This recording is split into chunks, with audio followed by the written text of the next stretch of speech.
Hi guys, I'm Kasha. Welcome to our coffee times to talk about horror. And today I'm here to give you some book recommendations for the evilathon. It's coffee time! Some of you guys have been texting me to ask me about some book recommendations for the evilathon because there are some prompts where you don't know what to pick up. So I thought, why not making a quick list and give you guys some options. So today I'm gonna go through the prompts and I'm gonna give you some options. I'm not gonna go into a lot of detail on the plot of every single book because then we will be here for a very long time, but I'm gonna give you some options, tell you a little bit what the book is about, and hopefully this helps you guys to find some options. There are some books here that I think you can also use for several prompts, so that might be good for you to combine prompts. If you are someone that doesn't read so many books every month, you can combine the prompts as much as you want. So let's get started. First we have Hypersleep, which is to read a book that takes place in a cold place or during winter or something related to the cold. So the first one I would like to recommend you is The Winter People by Jennifer McMahon. This is a ghost story basically told from the perspective of different women in different years.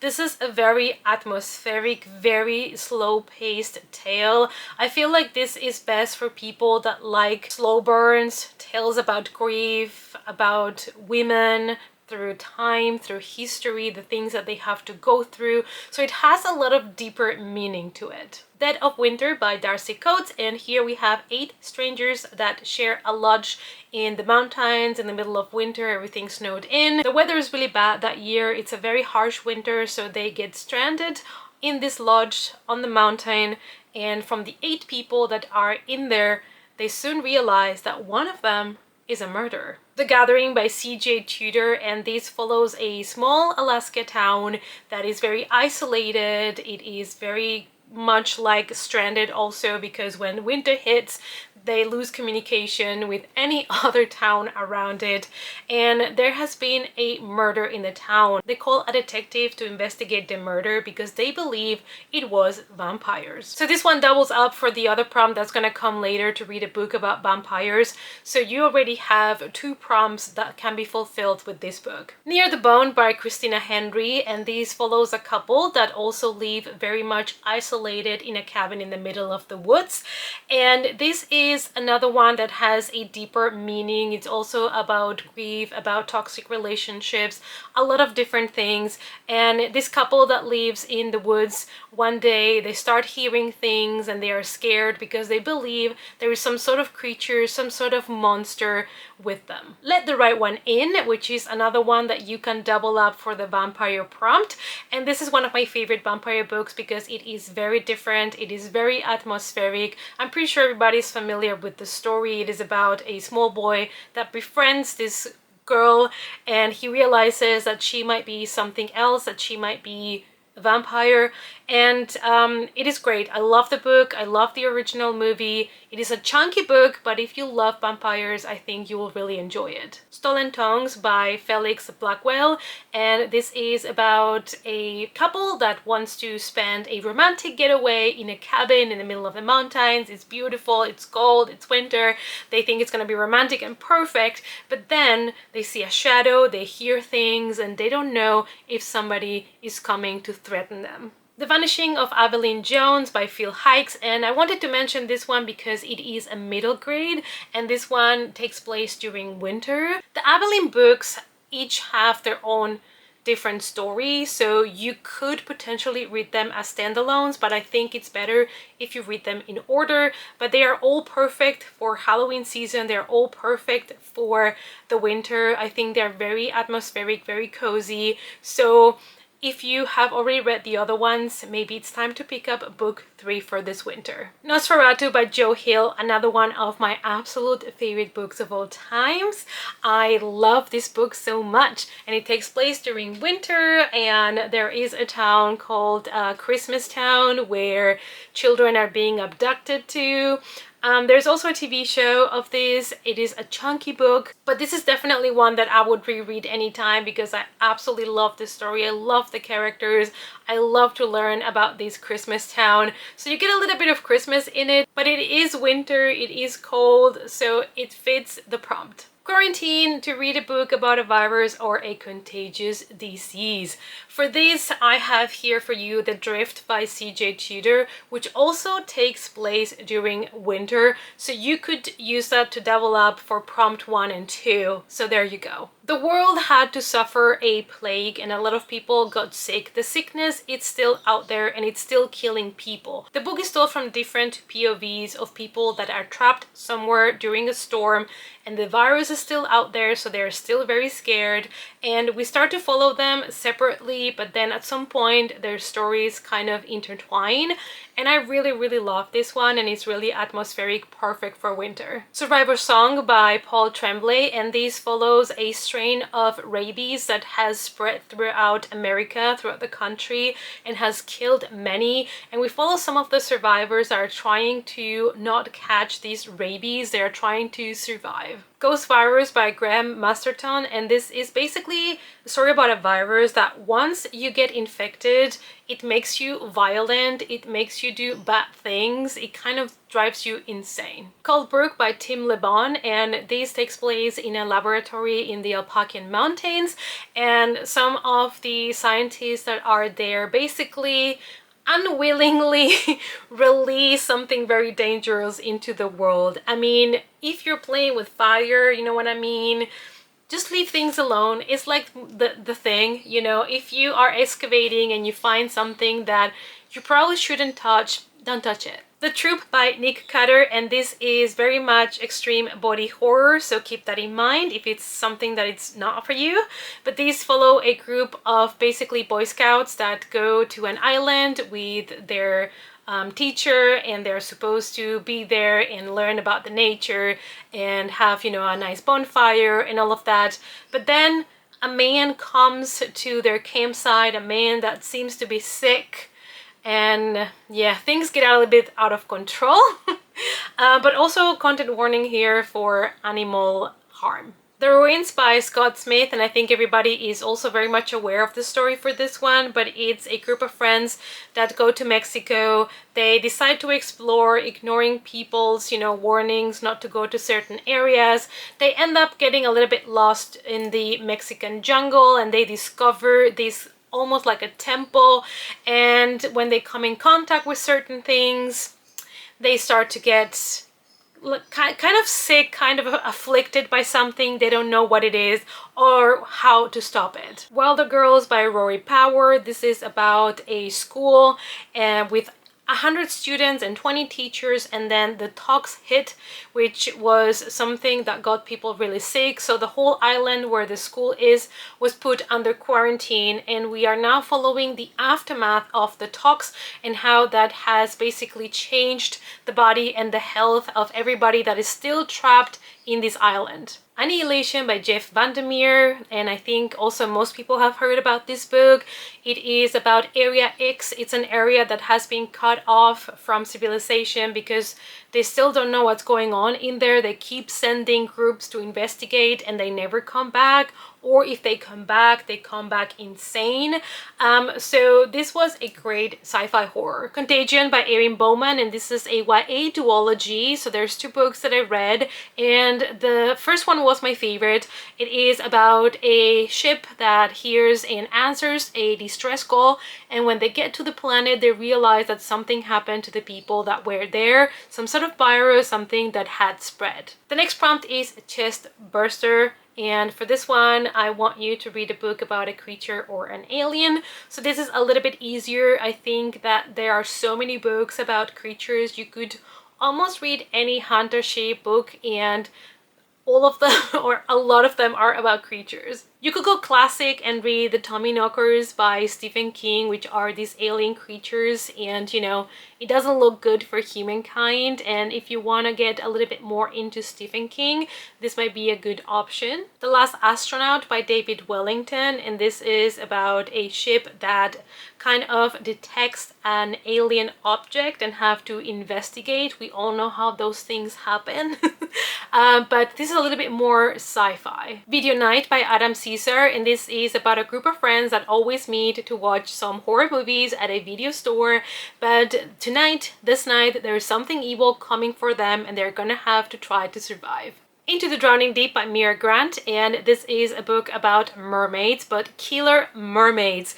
And the story follows a ship that was sent to investigate, and they were trying to do kind of like a mockumentary about mermaids, but they actually ended up finding real mermaids and they got really mad. There was a massacre. So this book was very atmospheric. It's great. I really loved it. I think it's a very different take on mermaids, so you can choose this one for this prompt. The Rats by James Herbert. This is a classic. I don't think it needs much introduction. This one is short, so if you're looking for shorter books to read for the readathon, this might be a good option. Devolution by Max Brooks, and this one can be double up for the first prompt because it does take place during winter as well.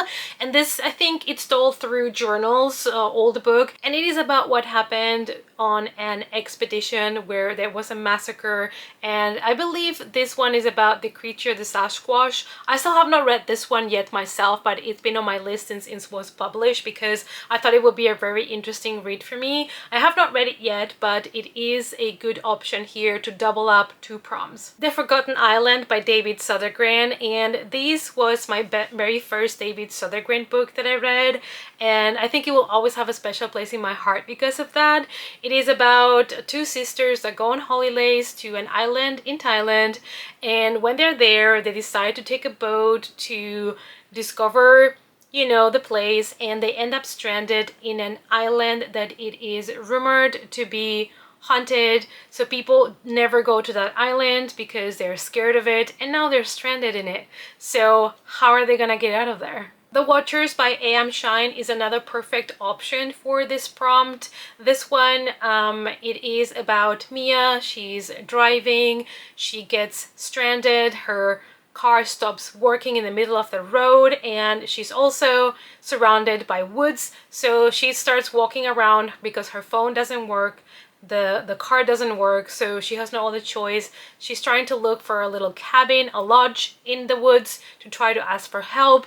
But then she comes across a woman screaming her to get into a shelter, and finally she does, and she gets explained that now she's stuck in the bunker with them in this shelter because there are creatures that come out at night, and those creatures might kill them if they go out.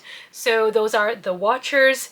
And this is a great read, I think, for a creature book that is also very different from other creature books. I don't want to give away too much, but it's getting a sequel as well, and I'm really excited for that. The next prompt is Mother, to read a book about an evil mom, evil stepmom, a deranged family, evil family, whatever works. You can stretch this prompt. Flowers in the Attic by V.C. Andrews, and this is very disturbing, so please check the content warnings for this one.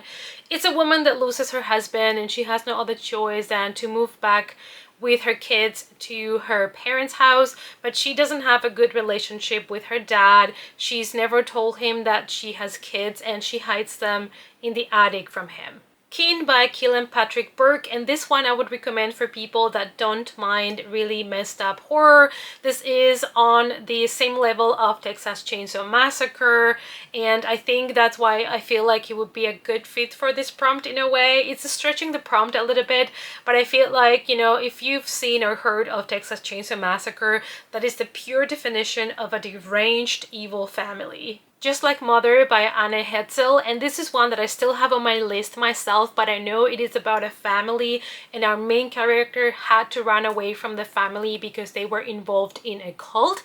So that's why this one is on my list, because I want to read more about cults. And that takes me to our next recommendation, which is Black Sheep by Rachel Harrison, because I just read this one and it's also about family and cults. We follow Vesper. She left her family 6 years ago because of the religious cult that they were in. She didn't want to be in that cult anymore, so she left. But now she's coming back for a family wedding that she has been invited to. She didn't expect to be invited, so she decides to go back to that family, and she realizes that nothing has changed. It is a very good book about a very messed up family, so I think it fits here as well. Sundial by Catriona Ward, and this is about a toxic relationship between mother and daughter. This one was a very interesting read. It's not my favorite by Catriona Ward, but if you have it or you have been meaning to read it, this one would fit the prompt. Mother Knows Best, Tales of Homemade Horror, and this is a short story compilation, and it's all stories about relationships between daughters and mothers. I did read this one and I really enjoyed it. I think it's a very interesting take on those relationships. So if you want short stories, this might be a good option for you. What Kind of Mother by Clay McLeod Chapman. This is another one that I have not read, but I've heard from people that is very good. This one, again, check the content warnings because I think it is involving babies and stuff like that, and I don't know how far it gets with the horror in that regard. I know that Clay McLeod Chapman tends to make books that are a little bit different, and I think this book was was dividing readers a lot. I looked through Goodreads and I saw polar opposite reviews, so I am really excited to try it myself and see what I think of it. But if you have it and you've been meaning to read it, this does fit the prompt. Nestlings by Nat Cassidy, which follows a couple that had a very traumatic birthing. So the mother had a lot of trouble giving birth to their baby and they're trying to recover from that trauma, but they are lucky that they get a place in a new apartment, an apartment where everybody would love to live. So they decide to move. They're very excited, but then there's something that happens and the couple starts to wonder if they are losing their minds. The baby has some bite marks on the leg, I believe it was, and the husband starts to ask questions, and it is it's buck wild. Like the second part of this book, it is wild, but I really enjoyed it. So if you have read Mary by Nat Cassidy, you already kind of know what to expect because his books tend to be kind of crazy. Little Darlings by Melanie Golding, and this follows a woman that completely changes after she becomes the mom of 2 boys, and it kind of explores the mental and the physical challenges of parenthood. Mother Knows Best by Kira Peikoff, and this has a little bit of sci-fi in it, and it is about how far a woman will go in order to get a healthy, living, breathing baby. Like when everything else fails, how far would you go to have a healthy baby? The next prompt is Predator, which is to read a book that has a real-life predator, so basically human evil. We're looking here for killers and serial killers. You can read nonfiction for this one. There's many true crime stories, and here basically any slasher would work as long as the one doing the slasher is not like a ghost, a supernatural entity or anything like that. As long as the person doing the slashing is a human being of flesh and blood, this will work for this prompt. You can choose something like A Good Girl's Guide to Murder by Holly Jackson because we have an investigation, we have human evil, we have somebody that has been murdered and we're trying to solve the case, so it fits right in. You can also read You by Caroline Kepnes or any book in the series. If you've already read book 1, you can pick up book 2 or 3 or 4 because we follow Joe here, and Joe is he's not really right in the head. He's very much evil. He's the impersonation of evil, and I really enjoy these mystery thrillers, so if you've never picked it up, maybe it's time for you to meet Joe. The Lovely Bones by Alice Sebald, and I remember before I read the book, I actually watched the movie first, and that movie is absolutely devastating.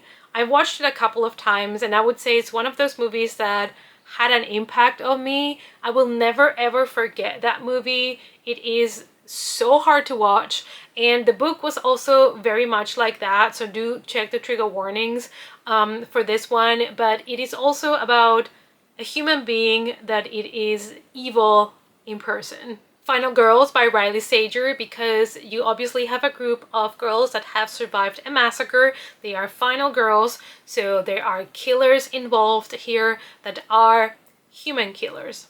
The Name of the Star by Maureen Johnson, and this one is great because it features a killer that we all know, one of the most famous serial killers ever, Jack the Ripper. You can also choose to read My Sister the Serial Killer, which was a great book because it is short, it is fast-paced, it is very different from your typical serial killer books, and I really enjoyed the reading experience. So again, if you want shorter reads for these readathon, this is a great pick. A Flicker in the Dark by Stacey Wyndham. This is a mystery thriller, and we follow a woman whose life was forever changed when her father was arrested for being a famous serial killer that used to kill teenage girls. The Silence of the Lambs by Thomas Harris. Obviously, we have here a human evil. I think everybody knows Hannibal Lecter, but if not, maybe it's time for you to get to know him. The Whisper Man by Alex North, and this is someone that comes and takes children. It comes through your window, it whispers, and it takes you. And as I've mentioned before, you can take any true crime nonfiction book.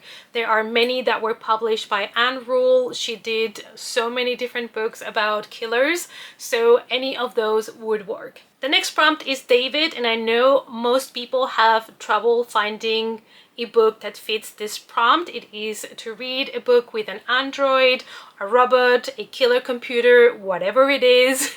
So I'm here to give you a couple of options. The first one is if you have the Goosebumps books.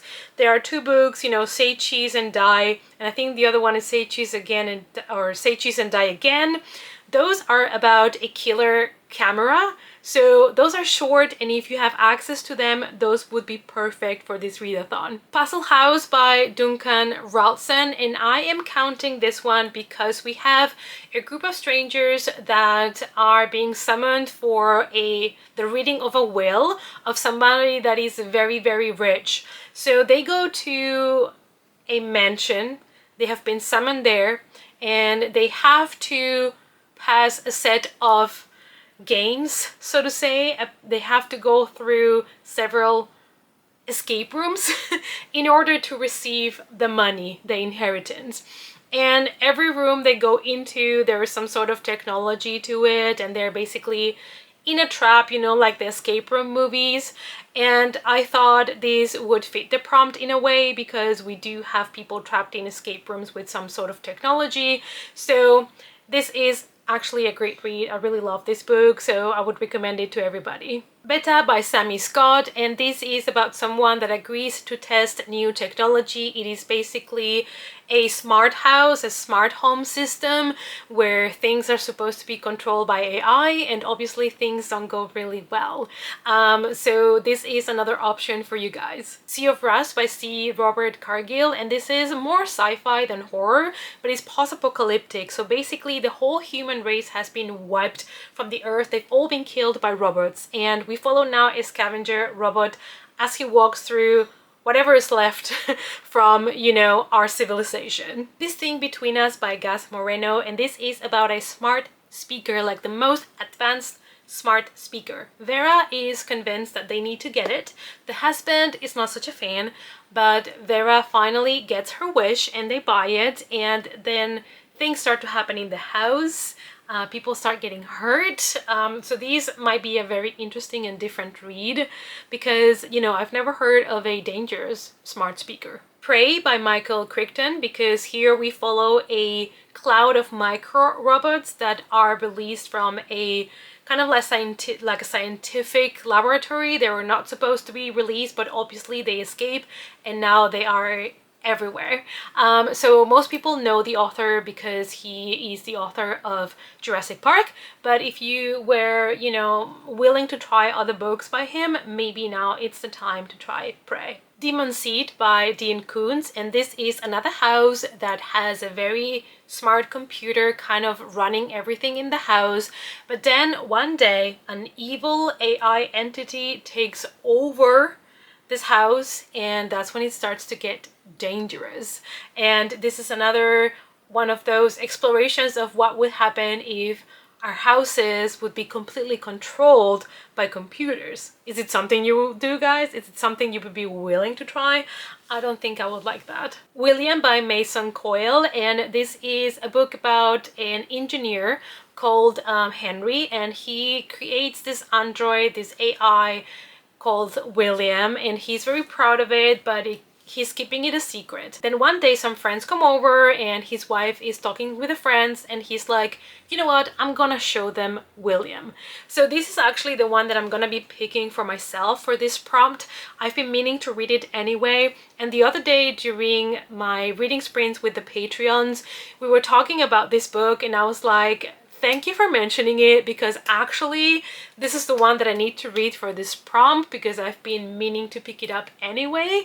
So this is the one that a couple of us are gonna be reading for the evilathon for the prompt David. The Dark Net by Benjamin Percy, and this is a little bit more of a loose take on the prompt because it is about computers and the dark web and things that have been found there, and I think this connects different stories, but this is a very grim, very intense one, so please do check content warnings for this. The next prompt is Facehugger, which is to read a book by an author that you know you like, or you know, a book that you know you're gonna enjoy, a cozy read, a book that you think it's gonna be like a warm hug for you. And this is very personal, so I don't really have any recommendations here. For me, I think it would be either a cozy mystery, you know, some of those cozy mysteries that have like cats and dogs in the cover and stuff like that.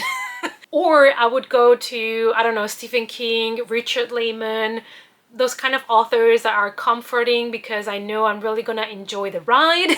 So this is very personal, very subjective, so I don't really have recommendations here. The next prompt is Queen, basically Queen of the Damned, which means here you have to read a book about vampires, and there are so many out there. You could go with the classics, you know, Interview with a Vampire by Anne Rice. You could read Dracula by Bram Stoker. So there are just so many here. You have Salem's Lot by Stephen King. That one is a chunker though, I'm just warning you. You also have the Southern Book Club's Guide to Slaying Vampires by Grady Hendrix. This one, it's more kind of like a fun mystery thriller with a little bit of blood, and if you've been meaning to pick it up, now it's the perfect time. You also have, of course, Mina and the Undead by Amy McCall that has vampires, and this is very much nostalgic 90s New Orleans. It's so much fun, and you have Mina and her sister trying to find out who is killing people in New Orleans, and they come across a group, a clan of vampires. The Passage by Justin Cronin, and this is a trilogy, and it is one that I still have not read. I know, shameful, I should be ashamed of myself. I have been meaning to read this book for so long. I think because it's chunky, I'm kind of a little bit worried. But it's one that I have high on my priority list because it is about vampires. Suffer the Children by Crady Louie, and this is a book in which there's some sort of an affliction that the kids get and they die, but then they come back to life and they are changed. They have a craving for blood. House of Hunger by Alexis Henderson, and this is a take on Bathory, Countess Bathory, and this one had less horror than I had anticipated, but I thought it was a very interesting take on the story, and it is about blood maidens. So it is young girls that need a job, they're desperate for money, and they decide to be a blood maiden for the Countess. Basically, they donate her blood to her, and once they're done, they can leave with money. So a lot of them think this is the only way that they can be free. And then again, you have The Gathering by CJ Tudor. You can combine that one and use it for Hypersleep and for Queen, so you can use it for 2 prompts. You also have Let the Right One In, which again, you can combine with Hypersleep and Queen. Moving on to Fever Dream by George R.R. Martin, and I know many people know the author because of A Song of Ice and Fire, and I love that series so much. But he also wrote this book about vampires, and I love it. And I hope that more people get to read it because it is fantastic. I kind of wish he would write more books about vampires. 30 Days of Night by Steve Niles. If you're looking for something quick to read, this is a comic and it is so good. I love the illustrations. I also had a lot of fun with the movie, so you could read the comic and then you could watch the movie. So if you're looking for something quick to read, this would be a good choice. It also takes place in a town where it's very dark, very cold, so you could also combine it with Hypersleep. And the last reading prompt is Ripley, which is to read a book with a strong final girl or just a strong female main character. And again, there is many that you can choose from here. For example, you have the YA book You're Not Supposed to Die Tonight. It's a summer camp where they recreate horror movies and people go there to experience what it is to be inside of a horror movie, and obviously they end up being inside of one because there is a killer on the loose. You have the Final Girl Support Group by Grady Hendrix because we have survivors from attacks. So these are all final girls, which obviously again you have Final Girls by Riley Sager, same thing here. You have survivors, you have girls that have survived a massacre, so now they are considered final girls. You also have The Last Final Girl by Stephen Graham Jones, so these depends if you like the author's writing style, which I have admitted it's not really for me, but I know many people love his book. So if you read any of his other books and you love them and you have not read this one yet, this might be a great option for you. Escape from Happy Dale by Jack Quaid, and this is a series, but I will recommend you here the first book to begin with, and we have a very strong female character. This one is also a lot of fun for people that love slashers. Obviously the final girl trope, it is mostly for slashers. It's funny because, you know, when a girl survives maybe like a supernatural haunted house movie, we never call them final girls. Scream Queen by Stephanie Sparks. We have here a girl that comes to realize that her town and the festivities that the town has are a little bit dangerous, and she's gonna have to fight to survive this town, these people. I really enjoyed this one. It was my first Stephanie Sparks book, and after that I started buying all of her books because I really enjoy her books. This one is kind of short, so it will be perfect for you guys, again, if you're looking for shorter reads for the readathon. Heads Will Roll by Joshua Winning, and even though this one takes place at a summer camp, it takes place mostly during nighttime, so I think it's still perfect for a Halloween read, for a winter read. And this is about a camp where people go to detox from social media. People go there after they have been cancelled and they are trying to work on themselves without cell phones, without internet, anything like that. But then one night there is a killer on the loose and they have to survive with no way of calling for help. Black Eyed Susans by Julia Herbelin, and this is about a girl that was rescued. She was the only survivor of a serial killer and they found her among the dead bodies of other girls. This is more of a mystery thriller with a bit more of drama, I would say more than horror, but it is perfect for people that love books about serial killers, and you can then double up this one for the prompt of Predator as well. The Black Girl survives in this one, and this is a short horror story compilation for YA readers that came out this year, and as you can tell by the title, it is about final girls that survive horror, and I think this is going to be a great read for Halloween season. And Evilathon, it's basically the second Halloween month. That's how I see it. And now let's go to the watching prompt, the movie prompt, which is called Resurrection. And here you have to watch a horror movie that is either a remake or a reboot, or if you don't like that at all, you can go and watch a classic horror movie that you have never seen before. For this one, I have a long list of movies, so I'm just going to be naming the movies and I'm not gonna go into detail on what each movie is about, but I will give you an idea of what you can expect. First of all, let's start with the classics. We have Rosemary's Baby, which is a woman that is pregnant and she feels like there's something wrong with her and people around her act very weird. This is a classic. There has been a prequel released this year, a prequel to Rosemary's Baby called Apartment 7. If you also want to check that one out, but that is not considered a classic or a remake, so it doesn't count, but you could watch both. The Exorcist, which is one of my favorite horror movies, one of my favorite classics. I don't think I have to explain this one. Here we follow a girl that has been possessed by an evil entity and a priest that is trying to perform an exorcism and release this evil spirit. Then we have The Thing, which is a classic, but it's also a remake, so it works for both. This is a classic body horror movie that takes place in the cold and it is amazing. I think the effects, the practical effects, still hold up today. So if you've never seen it and you like body horror, now it's the time. We have The Omen, and I think we all know it's about an evil kid, Damien, and we got actually another prequel this year, a prequel about this movie called The First Omen that I really enjoyed as well. You could also watch Carrie. Please watch the original with Sissy Spacek. Do not watch the remake. I mean, you could, or watch both, because I want you to give the original a chance. And it is about Carrie that has telekinetic powers, and when people start to bully her too much, she loses control of her powers. We have Fright Night, which is obviously for people that want to watch something with vampires. This one has also been remade, but please watch the original first. You can also watch The Shining, which is a classic, again, very atmospheric for winter time.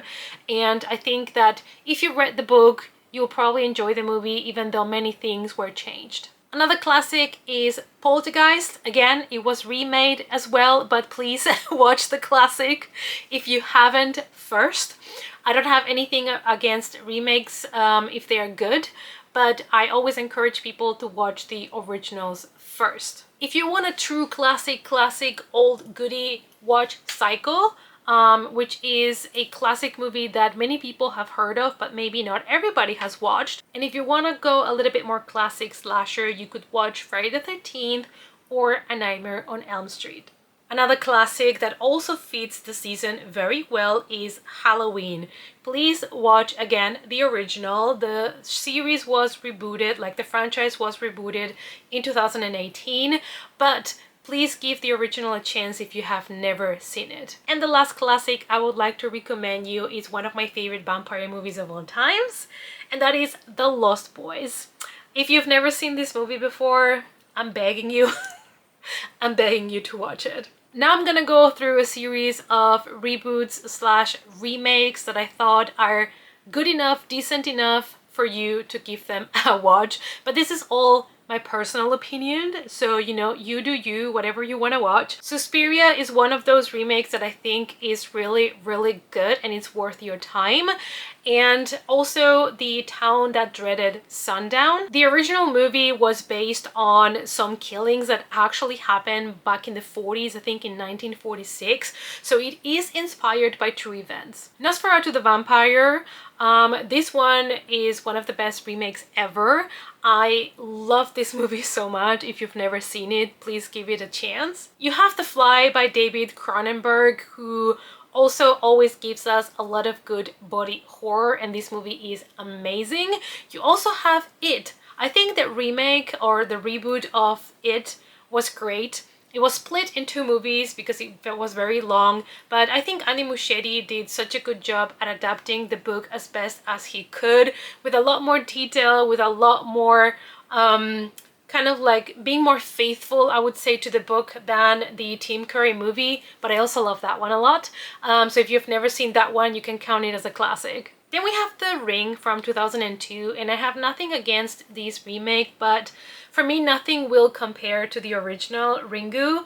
That movie is just fantastic, perfection, but I know a lot of people like the remake better. Most people it's just because they don't know that it comes from a Japanese movie, but I think the remake is good, so if you've never seen it, you could give this one a try. Bram Stoker's Dracula by Francis Ford Coppola, obviously another interpretation of Dracula, and this is my favorite of all of them. Night of the Living Dead by Tom Savini. Tom Savini is a genius. I love that guy so much. I got to meet him once and he has done so much for horror, so much for practical effects, and when he collaborates in a movie, I know I'm gonna have a good time. Evil Dead from 2013 was great. It was great. And so was Evil Dead Rising. I think those two are amazing, even though they are very different from the original material. But the original Evil Dead movies, they're just more like campy and fun. And these ones are more serious. So I kind of even like more the reboots than the original in a way. Child's Play.